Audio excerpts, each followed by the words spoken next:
Un minuto di silenzio per le vittime del terremoto alla festa dell'Arma che si è celebrata alla caserma Carlo Alberto dalla Chiesa a Palermo. Presenti il prefetto Umberto Postiglione e i vertici di autorità civili e militari. Un evento significativo anche perché l'Arma si avvicina allo straordinario traguardo dei 200 anni di storia.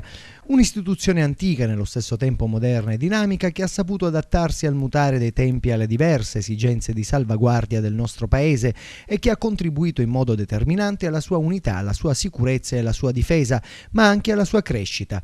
L'annuale dell'Arma, il 198° appunto, si è svolto alla presenza del comandante interregionale Cucalber di Messina, il generale Leonardo Leso, accompagnato dal comandante della Legione Carabinieri, generale Riccardo Amato.